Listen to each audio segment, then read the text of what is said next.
बिहार मांगे मोड़ के खास शो के लिए आपको बिहार विधानसभा हम लिए चलेंगे, लेकिन पहले देखते हैं बिहार चुनाव से जुड़ी एक ताजा खबर। रामविलास पासवान की पार्टी लोक जनशक्ति पार्टी ने आज 12 उम्मीदवारों की पहली सूची जारी कर दी है। अहम बात यह है कि इन 12 में से 3 जो नाम है, उम्मीदवारों के नाम हैं, वो रामविलास पासवान के रिश्तेदार ही हैं।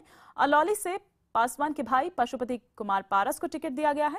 वहीं कल्याणपुर से पासवान के भतीजे प्रिंस राज को टिकट दिया गया है, तो सोनबरसा से पासवान के रिश्तेदार सरिता पासवान को टिकट दिया गया है। आपको बता दें कि एलजेपी को एनडीए गठबंधन में 40 सीटें मिली हुई हैं। बताया जा रहा है कि अगले 2 दिनों में बाकी नामों पर भी सहमति बन जाएगी।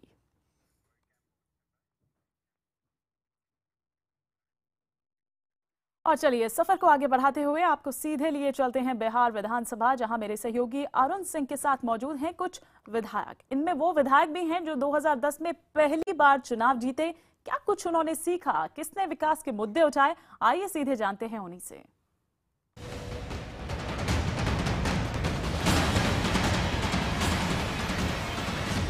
IBN 7 का खास कार्यक्रम बिहार मांगे मोड़ की चौपाल को पूरे बिहार से गुजरते हुए हम लेकर इस वक्त पहुंचे हैं विधानसभा।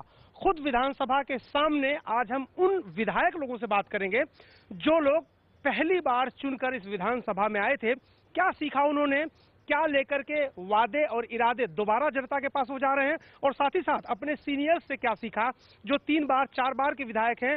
वो लोग लोकतंत्र को किस तरह से मजबूत करने में अपनी भूमिका निभा रहे हैं या रोड मैप उनका क्या है। इन सब बातों पर, मुद्दों पर, वादों पर, इरादों पर, नारों पर, हर चीज पर बात करेंगे। लेकिन हम सबसे पहले अपने दर्शकों से परिचय करा देना चाहते हैं कि कौन कितनी बार का विधायक है, ताकि आपको समझने में आसानी हो। सबसे पहले आप अपना परिचय दीजिए। प्रेम रंजन पटेल मेरा नाम है, मैं सुजगढ़ा से विधायक हूँ। आप सर अपना परिचय दीजिए। प्रमोद कुमार, और 19 मोतिहारी विधानसभा के तीसरी बार विधायक हूँ और लगातार आ रहा हूँ जीतते हुए। लगातार जनता का भरोसा जीतते आ रहे हैं। जाहिर तौर पर कुछ खास बात तो होती है जो लोग लगातार जनता के बीच में जाते हैं और उनका भरोसा जीतते हैं, लेकिन कुछ युवा लोग जो पहली बार आए थे इस विधानसभा में, उनका एक्सपीरियंस कैसा रहा उनसे पूछेंगे। जरा अपने बारे में परिचय दे दीजिए। मैं अख्तरुल इस्लाम शाहीन 2010 में पहली बार इस बार विधानसभा में आया हूँ। पहली बार विधानसभा में आए थे आप अपना परिचय दीजिए सर। मैं राजकुमार राय, हसनपुर के विधायक पहली बार चुना गया हूँ। आप? मैं अमरनाथ गामी, हायाघाट से विधायक हूँ, पहली बार चुना गया हूँ। और आप? मैं ऋषि मिश्रा, 87 जाले, 1 साल का विधायक हूँ। 1 साल के विधायक हैं, यानी शिशु हैं। सबसे छोटे विधायक ये ऋषि मिश्रा हमारे साथ हैं। और इनके परिचय में एक और बात आपको बता दें, ये बहुत ही बड़े पॉलिटिकल घराने से यहाँ आते हैं। अभी 1 ही साल के विधायक हैं, लेकिन पॉलिटिकल घराना इनका बड़ा। आप ही शुरू करते हैं। 1 साल समय तो कम होता है, लेकिन इतने सीनियर लोगों के साथ आप रहे हैं, आपने सीखा क्या इन 1 सालों में? क्या सीखा आपने? जब हम 1 साल पहले चुन के आए थे तो इससे पहले लोकसभा का टीवी देखते थे, विधानसभा की जो अंदर में कार्रवाई होती थी वो देखता था मैं, और यही सोच के आया था कि उसी हिसाब से हमारा विधानसभा भी चलेगा।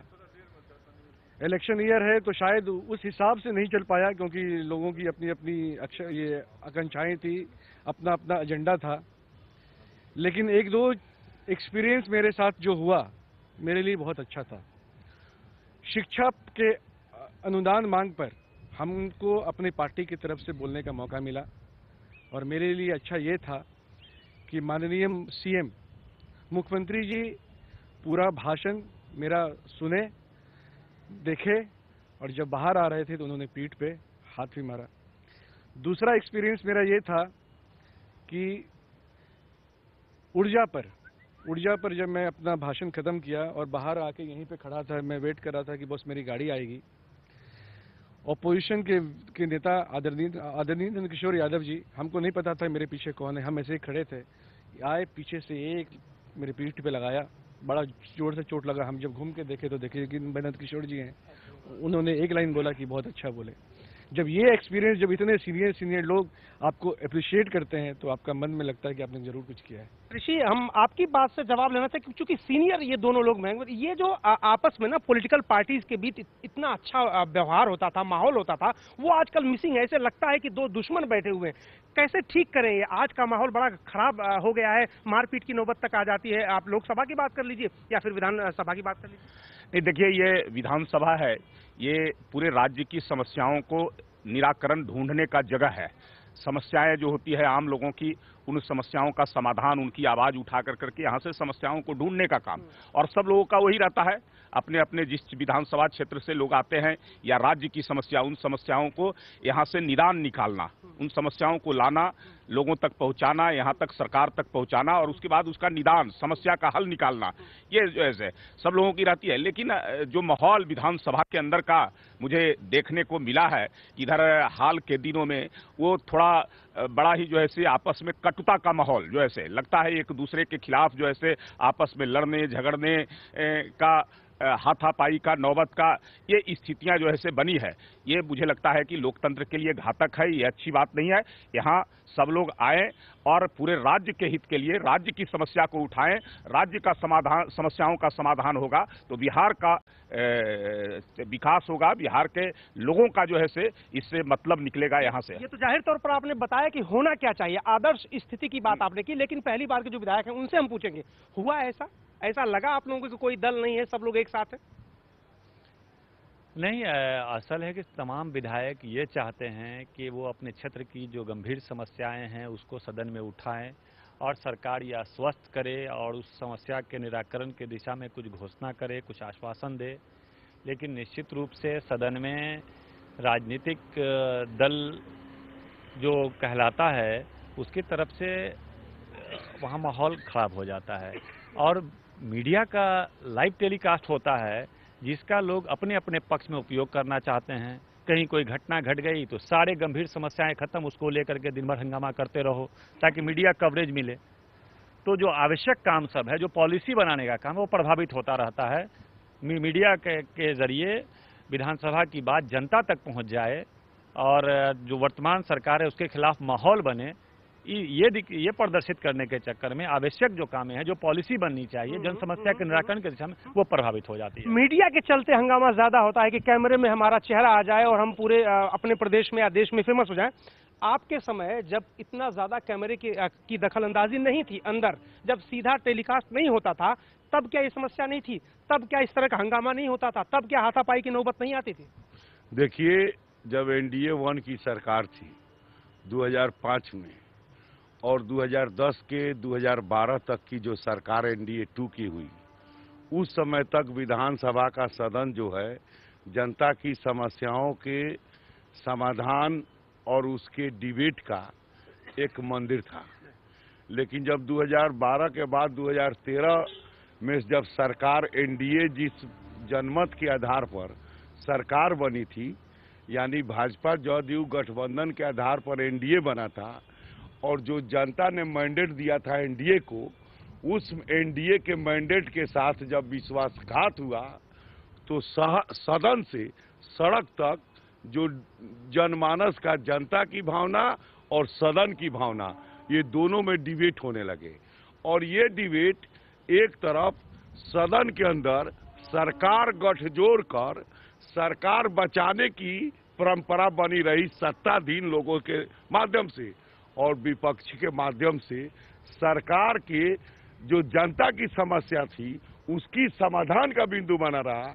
लेकिन गठजोड़ के कारण जनता की समस्याओं का समाधान 2013 से ये 15 बीत रहा है, नहीं हो सका है। जनता पूरी बात सुनिए, अधूरा प्रकार ऐसा क्यों करते हैं? पूरा सुनिए, सुन लेना है तो पूरा लीजिए, नहीं तो बीच में आप बताइए और भी लोगों से बाहर। तो आप ऐसा क्या करते हैं? आपका बिजनेस है और हम लोग का बात नहीं सुनिएगा। आप ही की बात सुनने आए हैं ना। बात सुनिए। तो जो ये गठजोड़ हो रहा था, इस गठजोड़ के कारण जनता की समस्याओं का समाधान नहीं होता, चाहे सत्ता के विधायक हो चाहे विपक्ष के विधायक हो। जिनके क्षेत्र की जो सड़क की समस्या थी, बिजली की समस्या थी, पानी की समस्या थी, जो महत्वपूर्ण जनता की महत्वाकांक्षा की समस्या थी, सत्ता विपक्ष सबों के क्षेत्र के, उन समस्याओं का समाधान का, निराकरण का जो सत्ताधारी लड़के जो सरकार के अधीनस्थ माननीय मंत्री और मुख्यमंत्री थे, उनके स्तर से समाधान बंद हो गया। और इसकी राजनीतिक प्रभाव के कारण इसकी राजनीतिक लाभ लेने के कारण इसका केंद्र बिंदु आप मीडिया बन गए, जिसके कारण ये समस्या समाधान नहीं हो सका। ठीक है, आपकी बात हमने सुन लिया। ये राजनीति की बात आपने बहुत की। मैं आपसे ये पूछना चाहता हूँ, कुछ निराशा हुई? बाहर से जो तस्वीर दिखती थी, बाहर से तो बहुत अच्छा दिखता होगा, अंदर आके लगा आपको कि जो करना चाहते थे, जिस कर लिए आए थे, वो पूरा कर पाए? एकदम माननीय मुख्यमंत्री जी का जो कार्यक्रम रहा है वह एकदम सब कुछ सही है, भीतर से भी वही बात है। वैसे विपक्ष के लोगों को हमारे माननीय मुख्यमंत्री या हम लोगों की सरकार के द्वारा कितना भी अच्छे कार्यक्रम करेंगे, कितना भी सुंदर काम करेंगे, तो उनको तो दिखाई ही नहीं देता है। उस सदन में ही एक ओर लिखा हुआ है ना पक्ष, एक ओर लिखा है हाँ पक्ष।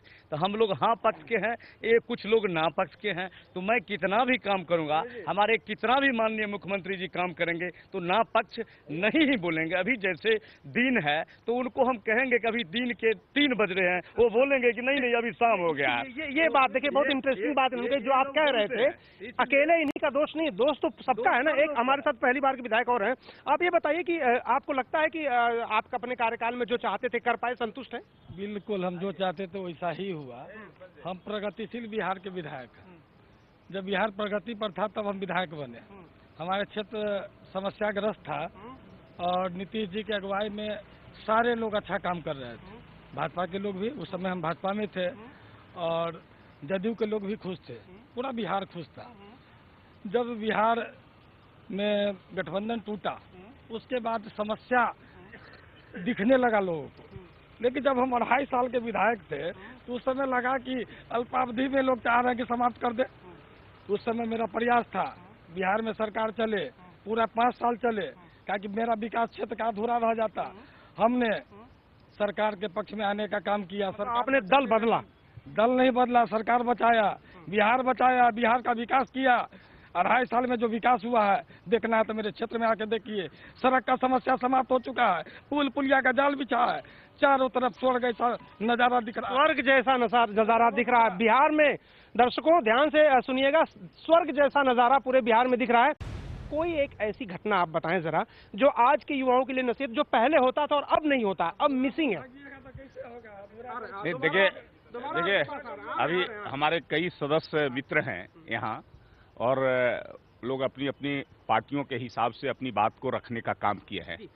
लेकिन लाइन में ना हम लोग बंधे। अगर सिर्फ विधानसभा की बात करें तो ज्यादा अच्छा, क्योंकि जनता को ना राजनीति बहुत बाहर हो रही है। जी नहीं, ये मैंने पहले भी कहा है कि ये देखिए, ये यहाँ लोगों के समस्याओं का समाधान ढूंढने का स्थान है।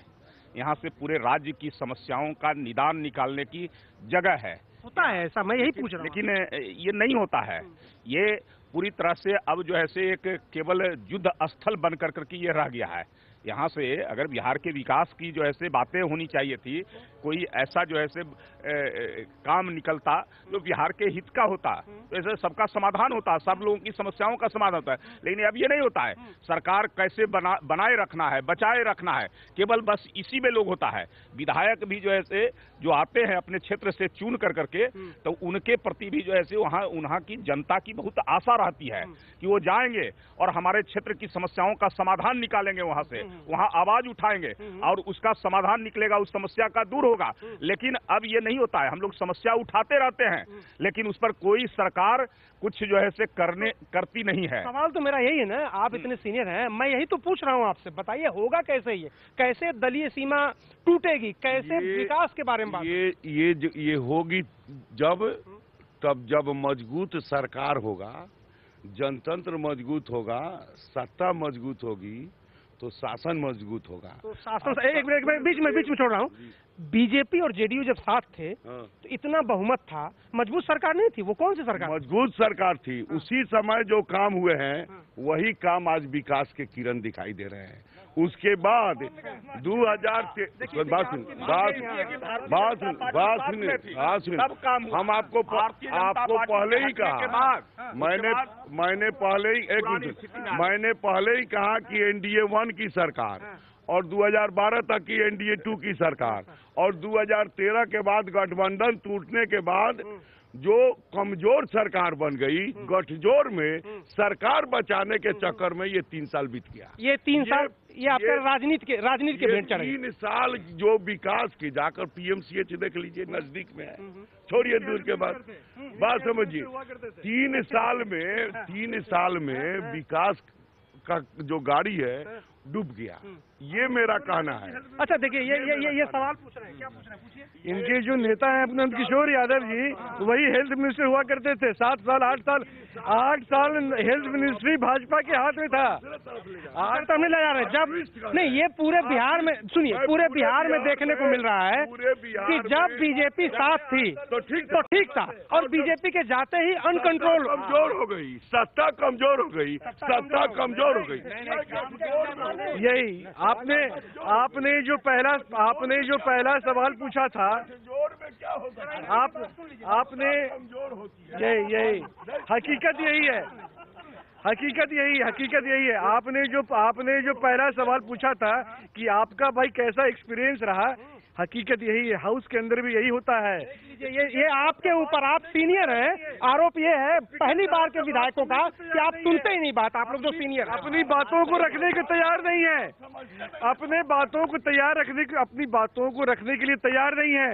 हाउस के बाहर यहाँ पर आके आप लोग के सामने कैमरा चमकाने का काम करते हैं ये लोग। आज बात करते हैं नेता के इकबाल से सरकार चलता है, जैसा नेता होगा वैसी सरकार चलती है। विश्वासघात की बात कर रहे थे। सीनियर मेंबर, आप लोगों की जिम्मेदारी सिखाना है, और आप लोगों के ऊपर नए जो है, रुकिए, और भी आरोप आपके ऊपर, और भी लोग आरोप लगा रहे हैं। ये बताइए कि हंगामा जो होता है उसमें पहली बार चुन के आए जूनियर्स, उनका ज्यादा हाथ होता है कि जो सीनियर है उनका ज्यादा हाथ होता है? राजनीति कौन करता है? हंगामा का बात ये नहीं है, ये कहना है कि जब हम साथ थे तो विकास हो रहा था, हट गए तो विकास खत्म हो गया। इसी में दो मुहापन लगता है। निश्चित जब आप जब विपक्ष में होते हैं तो नहीं, मेरा कहना है, जब आप विपक्ष में होते हैं तो आप कहते हैं विकास नहीं हो रहा है। 1.5 साल से केंद्र में सरकार में है, पूर्ण बहुमत में है, पूरा देश बर्बाद है, कहीं विकास नहीं दिख रहा, नारा दे रहे हैं। कहाँ विकास? 15 साल से सरकार चला रहे हैं। देखिए, लेकिन वही बात हो गई। बताइए, आप क्या कह रहे हैं? बात सही है। क्या आपको मलाल रह गया एक बार के विधायक? क्या करना चाहते हैं, अगली बार चुन के आएंगे? अरे हम लोग तो मलार क्या, हम लोग के जो नेता हैं इतना विकास किए हैं। आज तक आज़ादी के बाद उस क्षेत्र में हम लोग हसनपुर के विधायक हैं, वहाँ कुछ था ही नहीं। लेकिन जिस दिन से माननीय मुख्यमंत्री नीतीश कुमार जो है, पुलों सड़कों की जाल बिछ गई है। जाल तो बिछा दीजिए। आप बताइए, आपको कोई कमी? हम लोगों को अभी वहाँ पे कोई कमी नहीं, जनता हम लोगों के प्रति पूरे खुश है। लेकिन अभी जो स्थानीय केंद्र सरकार है उनके द्वारा जो ये 1.5 साल से काम हुआ, आज तक कुछ नहीं हुआ, उनके प्रति उदासीन है हम लोग। अब एजेंडा क्या अगली बार चुन के आएंगे? आएंगे चुन के। एजेंडा हमारा यही है कि युवाओं के लिए, यूथ के लिए, अपने क्षेत्र के यूथ के लिए जितना ज्यादा से ज्यादा काम हो सके वो करना चाहूंगा। आपका एजेंडा? छूटा हुआ जो भी काम है उसको जल्दी से जल्दी पूरा करवाना है इस टर्म में, कि मेरे क्षेत्र में कोई काम लोग ये नहीं कहे कि बाकी रह गया। आपका एजेंडा क्या है? भय मुक्त समाज को निर्माण करना और बचे हुए कामों को पूरा करना। आपका एजेंडा क्या होगा? हमारा एजेंडा ये है कि युवाओं के लिए बिहार में बहुत सारा काम हुआ, और रोजगार के क्षेत्र में शिक्षकों की बड़ी बहाली हुई, टोला सेवकों की हुई, तालीमी मरकजों की हुई, विकास मित्रों की हुई, लाखों युवाओं को रोजगार मिला है, और अभी भी लाखों लोग हमारे बेरोजगार हैं। तो उसके लिए एक अच्छी योजना सरकार बनाए कि ताकि तमाम लोग जुड़ सकें। और हमारे आदरणीय युवा नेता जो उभर के तेजस्वी यादव आए हैं, उन्होंने युवा आयोग की बात की है, उसके माध्यम से तमाम युवाओं को रोजगार दिलवाना। तो देखिए, ये हम कोशिश में ये थे कि विधानसभा के अंदर जिस तरह की बहस होती है, जिस तरह का हंगामा होता है, वो यहाँ पर न हो, कंस्ट्रक्टिव बात हो। लेकिन नेताजी तो आखिर नेताजी ठहरे, उस तरह की चर्चा हुई, लेकिन जरूर कुछ न कुछ समाधान निकल के आया है सामने। जाहिर तौर पर आने वाले दिनों में बिहार की जनता ये सब कुछ देख रही होगी और ये सब देख करके अपनी राय बनाएगी। कैमरामैन निजाम अंसारी के साथ अरुण सिंह, पटना, IBN 7।